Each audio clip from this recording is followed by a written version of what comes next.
Ready for this? We're diving into Barry Schwartz's The Paradox of Choice. And wow, it really makes you think differently about, all those choices we have today. Ever spent like an hour trying to buy jeans online? Oh, tell me about it. What used to be a simple thing is now like overwhelming. Schwartz nails that feeling. He really does. The book digs into, the hidden costs of having so many options. We assume more choices equals more freedom, more happiness.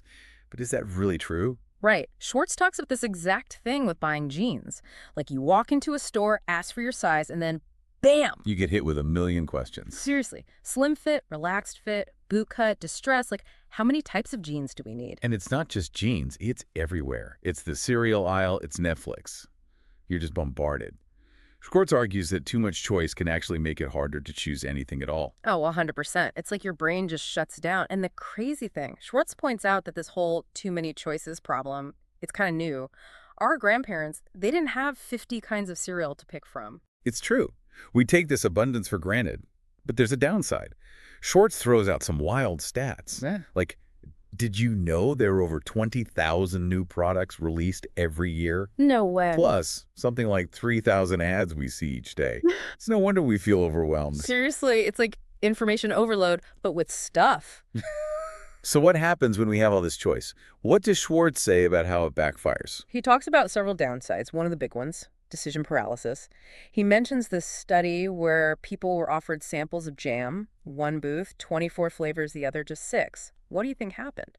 I think more people would buy jam when there are more flavors. Right. Seems logical. But more people stopped to try the jam at the booth with 24 flavors. Okay. But far fewer actually bought any compared to the booth with only 6. All those choices, it made them less likely to buy at all.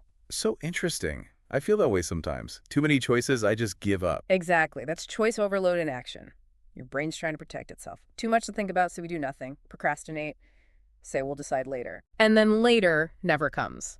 But even when we do decide, there's this other thing. Those trade-offs. Schwartz has this example about buying a car. People had to put a price on 2 cars. One, super safe but more expensive, and the other, less safe but cheaper. Okay. Then they had to pick which car they'd buy. Interesting. What happened? Here's the thing. Even when they decided both cars were the same value overall, factoring in the safety and the price, Got it.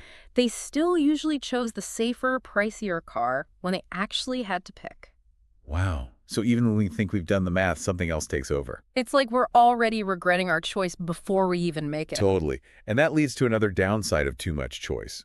That regret, it can really weigh us down. More options, more chances to feel like we missed out on something better. Ugh, the what-if game is the worst. Right. Schwartz calls it counterfactual thinking. We get stuck thinking, what if I had done this instead? It's like, imagine winning the lottery. You start picturing your new life, right? The mansion, the trips. But then you don't win. That what-if feeling, it can be more powerful than what actually happened. It's so true. And with so many choices now, it's worse. Regretting not buying Apple stock back when, that's one thing. But now, when there are thousands of stocks and you could have picked any of them, that's rough. Exactly. And get this, even when things go well, there's this other thing, hedonic adaptation. Schwartz uses lottery winners as an example. Really? Don't they usually say it's the best thing ever? At first, yeah, they're super happy, but it fades. And here's the kicker. They actually find less joy in everyday things later on. Remember that new car excitement? It wears off. You mean like we get used to even amazing things? Exactly. The newness fades and we adapt. But when we had all those choices, when we expected to be happy forever, that disappointment hits harder. That's kind of depressing. Like even winning isn't enough. It's not about winning or losing. It's how our brains work. And you know what else? All this pressure to choose, it makes us compare ourselves to others even more. We see those perfect lives online. Oh, social media, the highlight reel of everyone else's best moments. Right. And we end up feeling inadequate, dissatisfied. No matter how well we're doing, someone seems like they're doing better. And then we question our own choices, right? Like, are we on the right path at all? Exactly. And that just feeds the cycle of regret and unhappiness. It's like we're stuck. Endless choices, endless comparisons, just endless dissatisfaction. Okay, this is a lot. So is there any hope? He doesn't just leave us feeling doomed, right? There's got to be a way to handle all this choice without going crazy. You're right. It's not all bad news. Schwartz has some really practical tips for managing this and feeling better. Okay, good. Lay it on me. How do we escape the paradox? One big thing he talks about is shifting from being a maximizer to a satisficer. A satisficer? What even is that? Think of a maximizer like someone who always wants the absolute best of everything. They research for days, compare every little detail. The ultimate perfectionist. Exactly. But satisficers, they're different. They decide what's good enough and stop looking once they find it. So instead of reading headphone reviews forever, a satisficer would figure out what features they need, find a pair that fits, and be done with it. Precisely. Good enough is, well, good enough. And studies show that satisficers tend to be happier. Makes sense. If you always want the best, you'll never be satisfied. There's always something new, something better coming out soon anyway. Exactly. That constant searching leads to anxiety, regret, like you never have enough.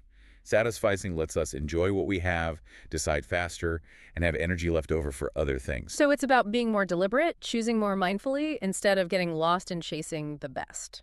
I like it. Any other strategies he suggests? He also talks about the power of second-order decisions. Second-order decisions. Okay, now you've lost me. Think of it this way. A second-order decision is a decision that helps you make fewer decisions later on. So like picking your battles, deciding where to put your energy and where to keep things simple. Exactly. Imagine you're tired of stressing about work clothes every morning. A second-order decision could be creating a capsule wardrobe. Oh, right. Where you have just a few clothes that all go together. Yep. Now you have way fewer choices each morning. It's simplified. So instead of a closet full of clothes and decision fatigue, you've got a streamlined set of outfits you already know you like. That's smart. Could that work for other stuff too? Absolutely. You could meal plan for the week, set a budget, or make a regular morning routine. These second-order decisions, they're like guidelines to stop you from getting overwhelmed by all the options. It's true. We think freedom means no limits, but some limits can actually be good. Right. Schwartz talks about a young fish in a fishbowl. The parent fish says, you can be anything you want, no limits. But the fishbowl is a limit. But it's also what keeps the fish alive, right? No fishbowl, no fish. Exactly. The fishbowl gives security, a space to explore safely. And Schwartz says people are kind of like that too. We need some limits to do well. So too much freedom is actually like a bad thing. That's kind of wild. That seems weird, right? Yeah. But think about it. Unlimited choices also mean unlimited responsibility. Every little decision could be stressful. You might regret it, blame yourself.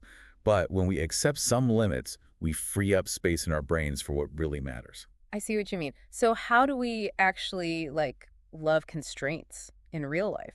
Let's say you're deciding where to live, anywhere in the world. Too many options, overwhelming. But what if you decide, okay, I love live music, so you only look at cities with a great music scene? Okay. Or you want walkable neighborhoods or a warm climate. Now you've got boundaries, fewer choices, and it's easier to decide. And those limits, yeah, they restrict you, but they also help you choose something you'll actually like because it fits what's important to you. Exactly. Same with something like picking a paint color. Remember staring at those paint chips forever? The worst. Thousands of shades. But if you go in saying, I want green, suddenly it's easier. So the right constraints make things less stressful, not more. It reminds me of that saying, the artist is nothing without limitations. Like, you need some boundaries to be creative. That's a great point.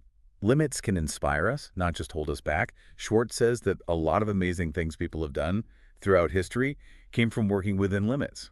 It's like changing how we see things. Limitations aren't the enemy. They're a chance to grow, be creative, even be happier. This has been amazing. Makes you think twice about always wanting more choices. I know, right? More isn't always better. It's about choosing carefully and finding ways to handle all these options without, losing yourself. So for you listening, next time you're drowning in choices, remember those loving constraints. Maybe setting some boundaries is the key to making a decision you'll actually love. Until next time, keep exploring, keep thinking, and keep diving deep with us.